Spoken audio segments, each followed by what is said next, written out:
さんのイラストを添削していきましょう。イラストレーターを目指しています。全身を描く練習をしています。モノクロでも魅力的に見える描き方を教えてほしいです。わかったぞ、ひなたちゃん。おっちゃんがひなたちゃんの絵が上手に見えるように教えてやるからな。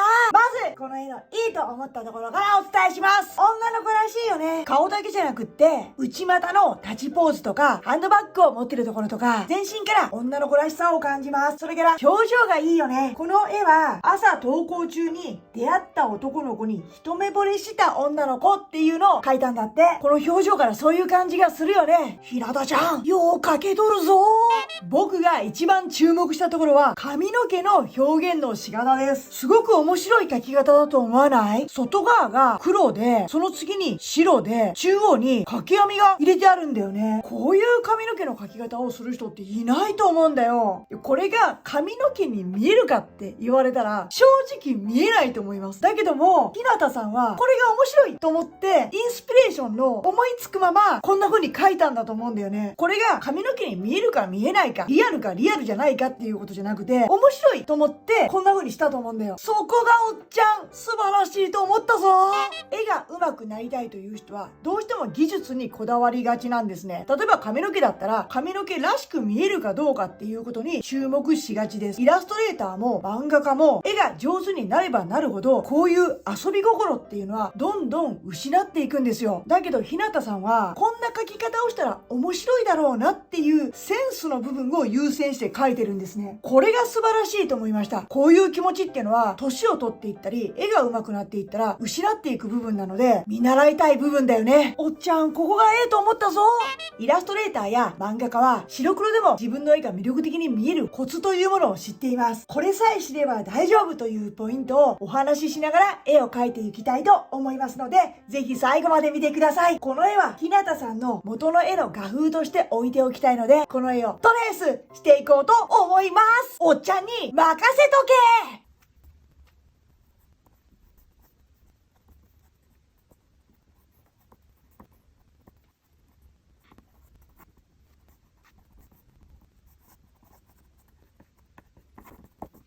はい、トレースしました。僕はこのチャンネルでイラストや漫画の描き方のヒントになることを配信しています。ぜひチャンネル登録をよろしくお願いします。漫画制作やレビュー活動の個別相談も受け付けています。概要欄にある URL からお申し込みください。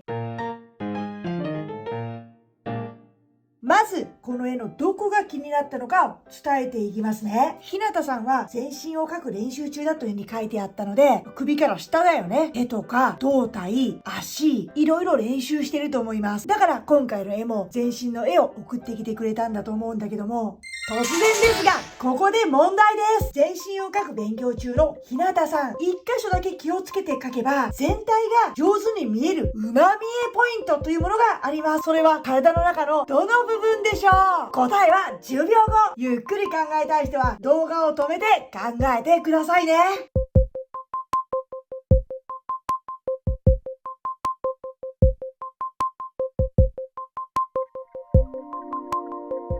正解は首です。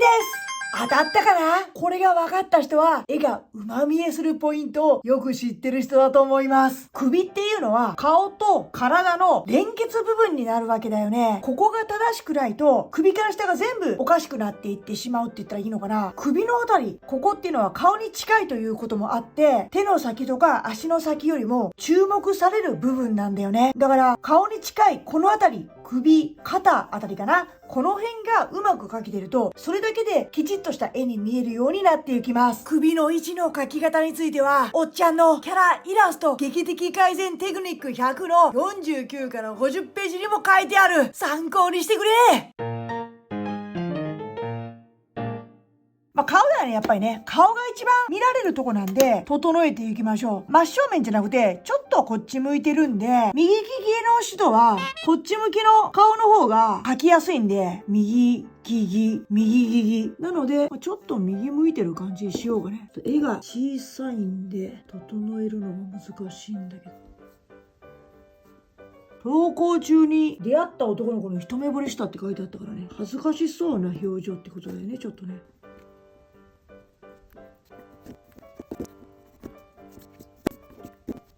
今、ちょびっと目を整えたのね。あと、頭を丸くすることを意識すると可愛くなるっていう風に、この動画でも何度も言ってるよね。だから頭を丸くすることを意識しました。こっから体を直していこうと思うんだけども、まあまだね、これ例によって脱がしていくしかないんだけど、久しぶりにじゃあ脱がしていこうか。こいつをね。おっちゃんが。ここでおっちゃんがって言うと、ちょっとかなりやばいことになるんで、こうでしょ、こういう感じでね、これリボンを消すと。で、肩がこうで、左手がだいぶ大きいことにならなくのこうでこうでしょ。まあ大体こういう感じだよね。足がこうだから、まあ大体こういう感じだよね。腰がこういうイメージだよね。で、カバンも消して、大体こういう感じ。あ、裸に靴下になってしまった。脱がしていくと絶対この現象起こるよね。上から脱がしていくと足元だけ残るから、結果裸に靴下になるっていう。こういう感じかな、脱がしたら。そしたら、だいぶね、右手と左手の大きさ、長さが違うことに気がつくし、上半身に対して下半身が貧相だっていうことに気がつくよね。もう毎回、このイラスト転送動画でも伝えてるけども、体が上手くなろうと思ったら、裸を描かなきゃいけない。裸から描いて洋服を着せていくっていうことをしてください。まあ、この子ちょっとこっち向いてるから、それに合わせて体を整えていきたいと思うんだけども、首なんですよ、大事なのが。さっきもクイズでも言ったけど、イラスト初心者は顔がこうあったら、こっからこう首を生やしたくなるというか、顎のここを避けて描きたくなっちゃうんだよね。じゃなくて、こっから生やさないとダメだよね。こういう風に。じゃないと首がまっすぐならないって言ったらいいのかな。ここからしただけでもだいぶこの辺り整ったのわかるかな。この絵とこの絵と比べるとさ、初心者はこうなっちゃうんだよね。首が。顎あった方がいいか。こういう感じになるんだよね。こう、首をこう突き出したみたいに。じゃなくて、こういう風に下ろさないと、まっすぐ背筋が伸びないって言ったらいいのかな。変にこの辺りが猫背みたいになっちゃうっていうのが、初心者あるあるなんだよね。首をこう、まっすぐするだけでも、ほら、これだけでもだいぶ自然になった気がしない？で、これができてから、肩から下を描いていくんですよ。首がおかしかったらもう全部おかしくなるんで、まあこの子は女の子で、少女漫画タイプだと思うから、あんまりこう、グラマーにしなくてもいいと思うんだけど、この手の大きさの違いだよね。これがやっぱりおかしいので、これをまず直す必要があるよね。で、まあそうだな、朝登校中に出会った男の子に一目惚れっていう書いてあったんだけど、これが学校のカバンに見えないっていうのがあるかな。これもね、まあ初心者石あるあるなんだけども、スクールバッグが書けないっていうか、みんなハンドバッグみたいになっちゃうっていうのがあるあるだよね。途中まで書いて、まだ細かいところは書いてないけども、これだけでも自然な感じになった気がしない？顔がこっち向いてて、体も緩やかに同じ方向を向いてるよね。右手と左手を同じぐらいの長さ、大きさに整えて、足は内股。これ内股で立ってるの可愛いから、そのままにしておきました。内股で立ってる感じ。女の子らしく、ちょっと恥ずかしがってるような感じだよね。だいぶ綺麗に見えるでしょ？こんな風に綺麗に描けたポイントは何かっていうと、この首なんだよね。顔と体の連結部分、ここがおかしいと全部こっから下狂っちゃうから、まずここだけでも自然に描けるようになると、みんなの絵がうま見えするよ。おっちゃんがうまく見えるポイント教えといてやるからな。みんな覚えといてくれ。首じゃぞ、首じゃぞ。首じゃぞ。さっきから俺、どの地方の出身のおっちゃんをやってるんだっていうね、関西弁になったりならなかったり。これに服を着せていこうかね。自然におっさんになってるけど。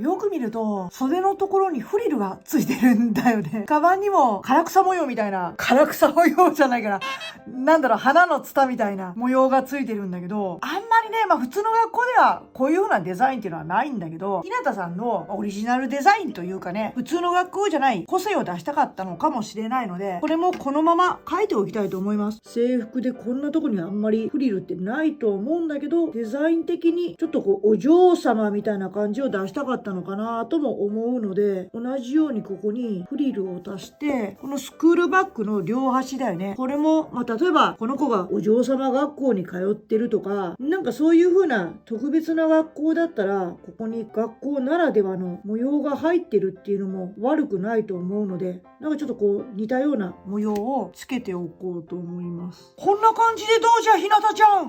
体を描くときにね、難しいなって感じるのは足が一番難しいと思います。それから手、あと服のシワかな、シワ。だいたいこの3つが難しいって感じる人が多いんですよ。で、これは僕の考え方だけど、手とか足とかっていうのはあんまり見られない部分なので、一番練習して成果が上がるというか、人から見てうまいって思われるポイントって、この3つのどれでもなくて、首。これです。首から肩。これ。ここを一番に不自然にしなくさせるとうまく見えます。っていうのが、多くの人は顔しか見てないので、例えば、私の絵どうっていう風に人に感想を聞いても、顔のことの返事は返ってくると思うんですよ。可愛いとか、かっこいいとか。だけど、体の構造についてまで感想を言える人っていうのは、ほとんどいないっていうか、絵を描かない人はそこまで見えないし、言えないから、最初からパーフェクトに描こうとしなくても構わない。それよりも顔に近いこの首、そして肩、この辺りだけでも、これね、こう、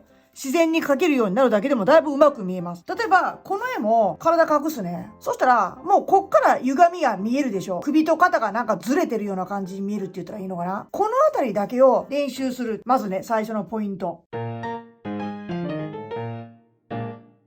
今、ペイレに進もうかと思ったんだけども、この下書きの段階で女性スタッフに僕の絵を見てもらったら、スカートのギャザープリーツギャザーとか言われたんだけど、これの数が多くて可愛くないと。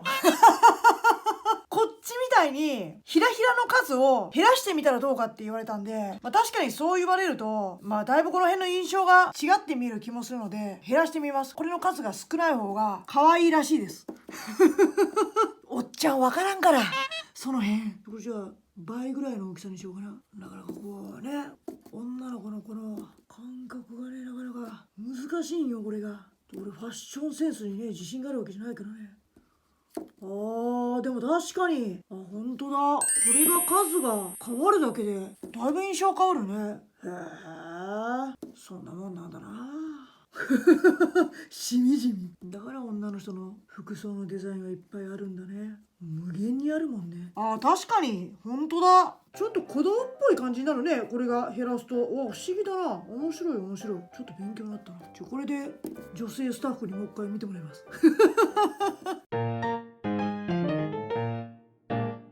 女性スタッフに見てもらったら、これだと可愛いと言われたんで、手入れしていこうと思います。可愛く描かないとね。おっちゃん頑張るからね。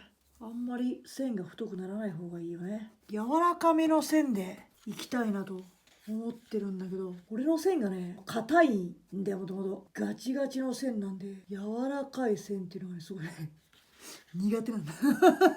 細い少女漫画みたいな感じで。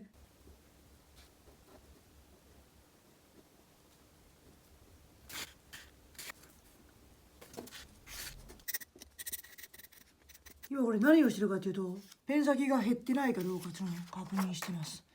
まだ大丈夫かな。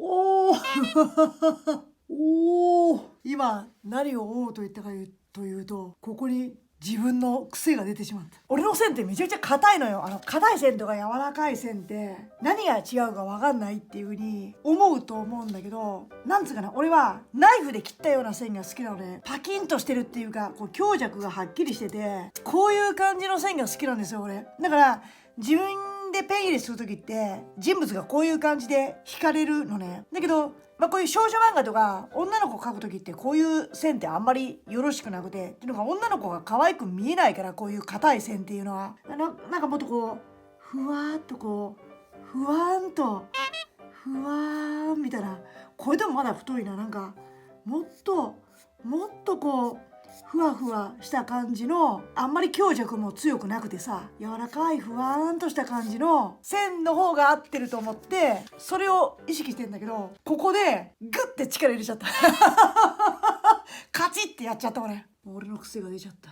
添削動画はなるべく自分の持ち味っていうものが邪魔になると思ってるんで、それを消そうと思ってるんだけど、やっぱ俺には俺の癖っていうのがあるんでね、それが出ちゃうっていうか、さっきのこのスカートとか、もっと言ったらこの靴とかもそうなんだけど、俺はやっぱり少年誌の人間なんで、どうしてもきっちりかっちり描こうとしちゃうのよ。こっちの絵っていうのは技術はないんだけど、ふわっとゆるっと描いてるから、それが可愛く見えるっていうのもあるのね。ちゃんと描きゃいいってもんじゃないからね、絵っていうのはね、そこが難しいというか、そこが魅力でもあり、難しいとこでもあるよね。きっちりかっちりさ、何でもリアルに描くのがいいのであれば、世の中のアシスタントはみんな作家としてデビューしてるはずだから。漫画家よりもアシスタントの方が絵が上手い人いっぱいいるからね。アシスタントの技術とかうまさに漫画家は支えられてるから、漫画家はその個性とか持ち味みたいなものを出すのが仕事になるんで、そこが作家と技術屋の違いっていうか、アシスタントは技術屋さんだよね。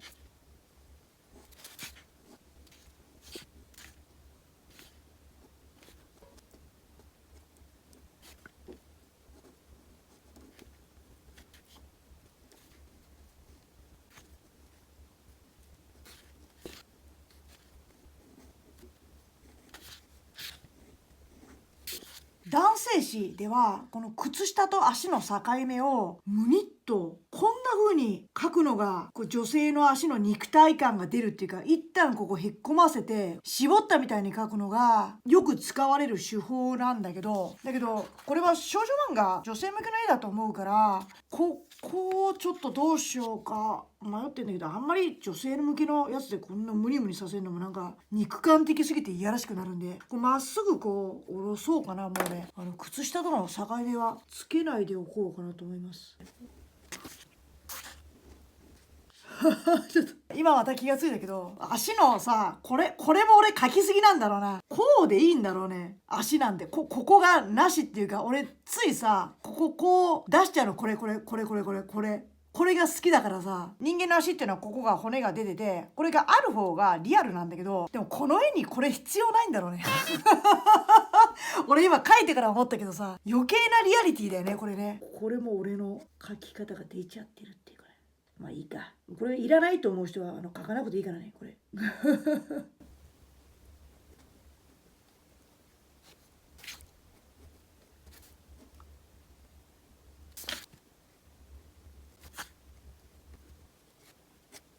こういう縦縞の靴下とかってしましまこう描くじゃん。だいたいみんな等間隔で描いちゃうけども、中央が太くて極端に描くよ。周りに行くほど細くするとこういう立体感が出るよね。膨らみが両端をちょっと細くしてるっていうか、気持ち、本当に気持ちね。ただでもこれも余計な立体感かもしれないさっきから俺がやってることは全部余計なことみたいなこういう描き方もあるんだなっていう程度で見ておいて、別に俺の書いてるのが正解だっていうつもりは全然ないんで、ちょっとね変化もあった方が面白いと思うので、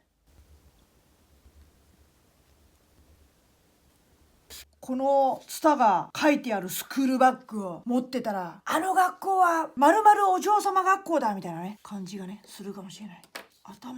この処理がすごくユニークで面白いんで、この通りにしようと思います。この個性は壊したくない。こういう発想ってこの人からしか出ないでしょこれ。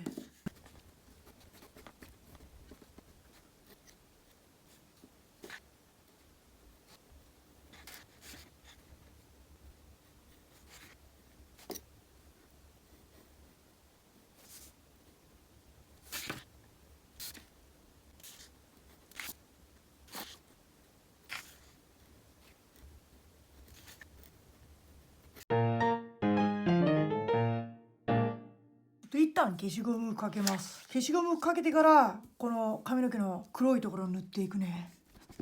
カバー取っていい？富士山でも何でもなくなってきてるけど、これだいぶ小さくなってきちゃって、カメラがすごい揺れてるか今。もしかして地震ぐらいガタガタしてるかもしれない今。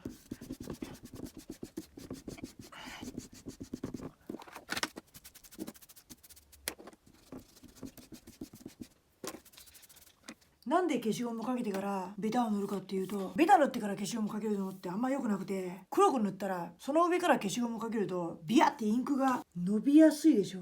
なので消しゴムかけた後にベタ塗る方がいいよね。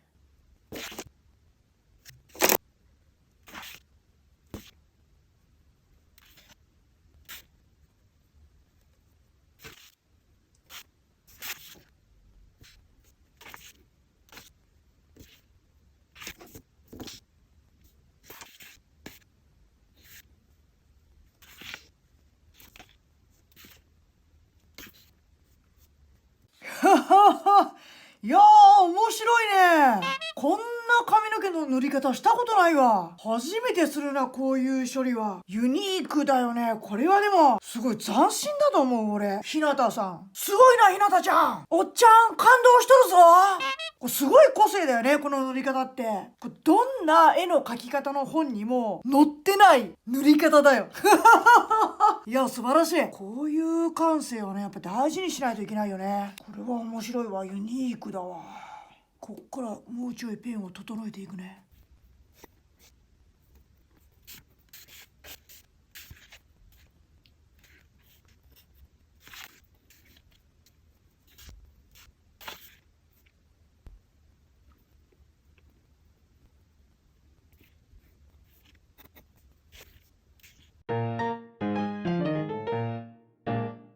ホワイト修正していきます。あんまり直すところないかな、今回は。あ、筆が違う。これ傷んでる方の筆だ。これ筆、こっちだね。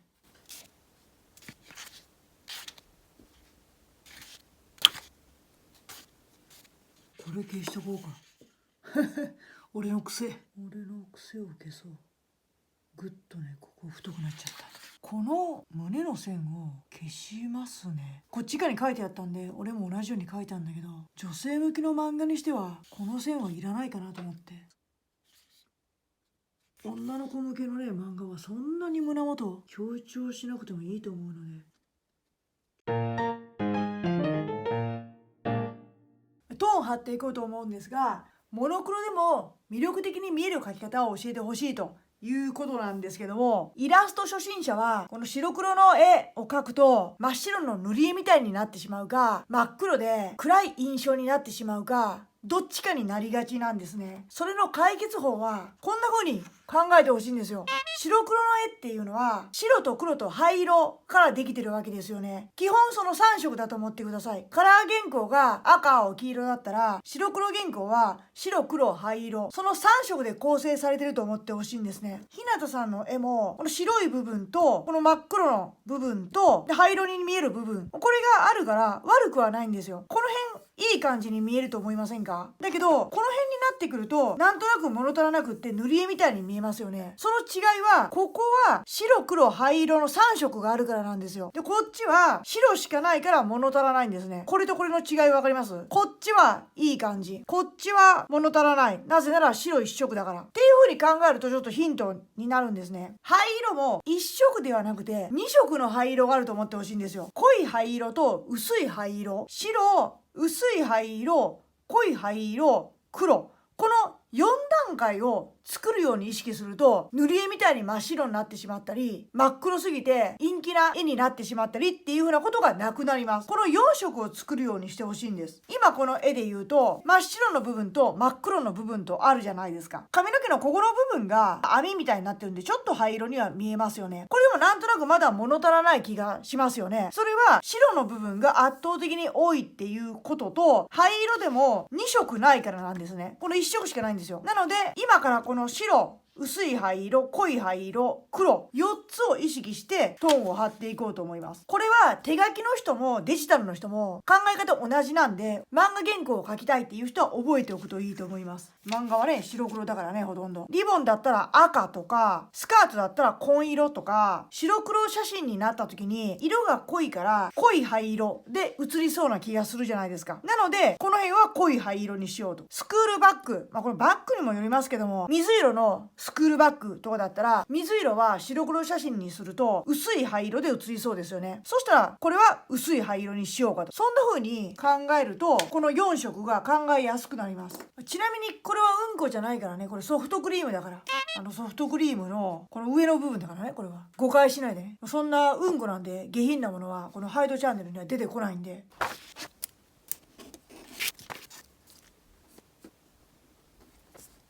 お、あれ、俺こう消してないね。ちょっとはは。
トーンを貼ってみました。白、薄い灰色、濃い灰色、黒。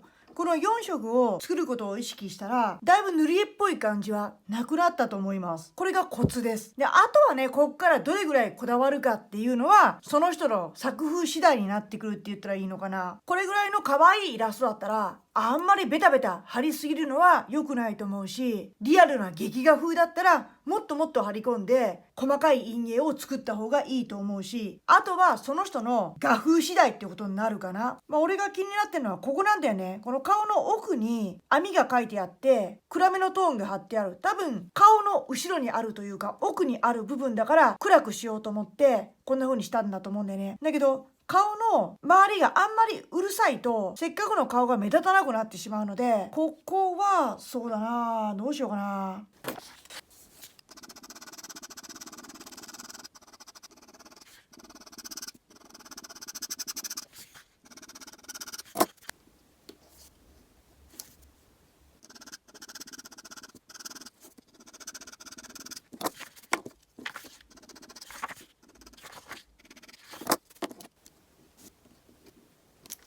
これぐらいだったらうるさくないかもね。そうだな。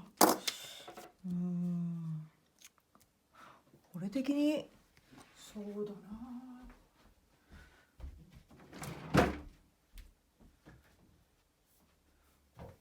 正直言うと俺的にあんまり満足してない。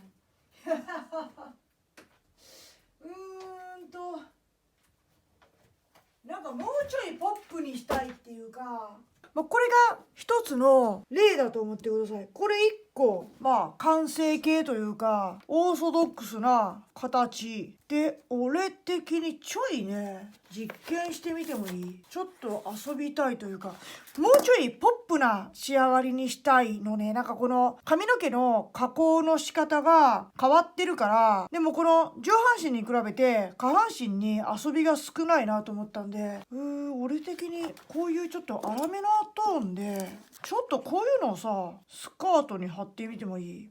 でもこれにこれ貼るとちょっとやかましい感じがするから、ちょっとこれそっと剥がしていい？ちょっとこれ剥がしてみるね。せっかく貼ったけど。代わりにこれ貼ってみてもいい？こういう感じ。これがあった方がいいか。これがあってのこれの方がいいかな。なんか遊びが欲しいんだよね。もうちょっと可愛らしさというか。こういうのダメ？ちょっと派手すぎるかな。ちょっと派手か。ここまでいくと。うるさいか。顔の邪魔するね。ちょっともうちょいポップな感じが欲しいんだよね。これちょっと貼ってみるね。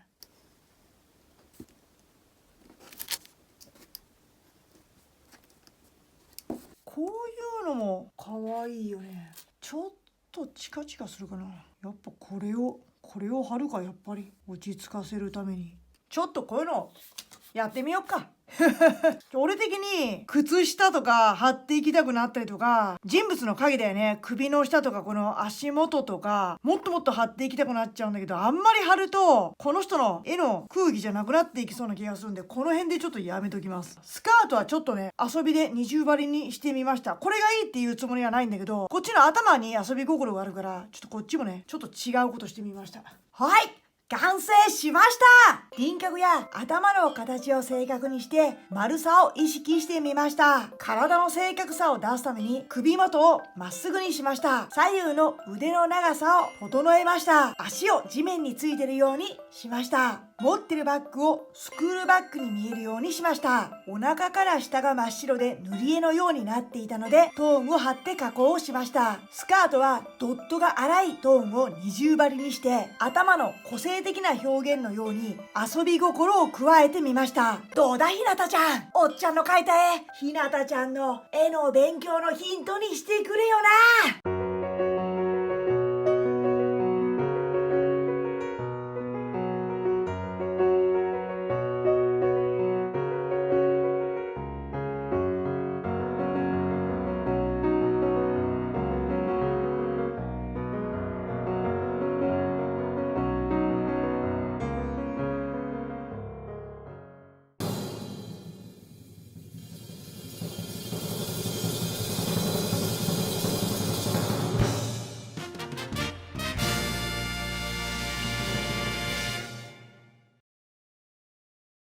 僕はこのチャンネルで皆さんの漫画の描き方のヒントになることを配信しています。週刊連載をやった僕しか話せない体験談などを配信しているので、ぜひチャンネル登録をよろしくお願いします。漫画制作やプロデビューの個別相談も受けていますので、概要欄にある LINE の友達追加もよろしくお願いします。この動画はハイドチャンネルがお送りしました。